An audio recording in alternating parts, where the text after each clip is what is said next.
So we're at the end of day 4 of our long drive around the interior of Chubut province. It's been another long day in the saddle, as it were. We've come all the way northward from Sarmiento up the road to Teca, and then we've detoured off the main highway at Teca to take a route through the mountains to the town of Esquel, which is actually twinned with Aberystwyth. It's a dirt road basically of about 70 odd kilometers that in Spanish is known as Huela de los Rifleros, or sometimes Camino de los Rifleros.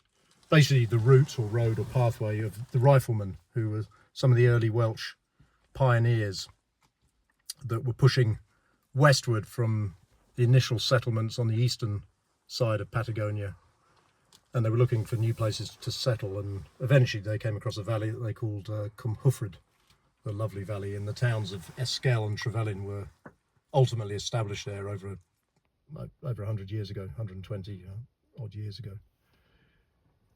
So it's been a really interesting day. We've kind of got lucky because it was raining quite hard when we started along the dirt road, but the rain seems to have stopped and the cloud has lifted a little bit, and as you'll see as Manu's panning around, many of the mountain peaks, including some of the higher snow-capped peaks, have come into view. Some of them are still hidden a little bit behind the cloud, but yeah, we're getting a sense of the high mountains.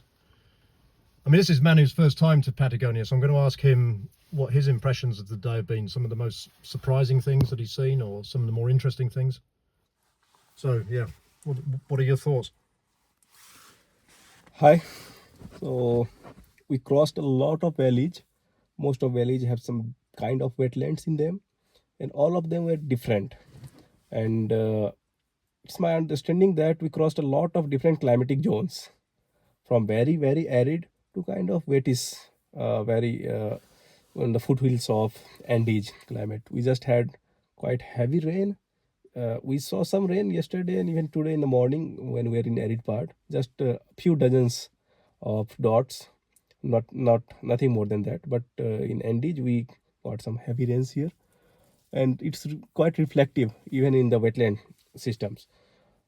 In the drier parts, the wetlands were kind of either they were there or they're not there, very distinctive. Sometimes we also see a lot of salinization, and coming up here, I encountered a different kind of wetlands. They are called something mele. Oh, in Spanish, Spanish? they're known as majins, Magines, which yeah. is M-A-L-L-I-N-E-S. The singular is magine, M-A-L-L-I-N. The best translation is wet meadow or valley bottom wetland. Some of them have channels in, some of them barely have a channel at all. So they are valley bottom wetlands, but the interesting thing about them that I noticed is they are wetlands, but water is very seldomly present over the vegetation surface. So most of them are vegetated, and sometimes you see a very small channel meandering through the system, and that's all the open water that a sensor can get from talking. I am talking from a remote sensing perspective. And until now I have been working on wetlands where at least for some time of year you get open water, or in last 30-40 years you get sometimes when there was open water, and that's how sensor identify there is a wetland or water body. But here my algorithm is not working that well, because we don't simply have open water bodies. We have just vegetated cover water bodies. They are wetlands, but they are hidden inside the vegetation cover. And now this is a new challenge for me, how to find those wetlands that are hidden behind those vegetation covers. So I'm taking this challenge, this as a good challenge, and we'll see how I can modify my methods to identify these wetlands. So I mean, new learnings here. Yeah, I guess that illustrates an important point as to why we come in the field. True. You know, some people say, well, why don't you just sit behind your desk and work with your remote sensing data sets? Well, we come in the field to firstly make sure that the remote sensing approaches are correctly identifying features. We don't want to end up with false positives. Yeah. In other words, we predict that features are there and they're not actually there. And of course, coming in the field, you see things from all different kinds of perspectives. It provokes all kind of questions. You start thinking about how not just what's there, but why things are there. Manu's being brave in testing his algorithm out in a completely different kind of setting, really, to where he's developed it initially, which was in the Ganga Plains in India.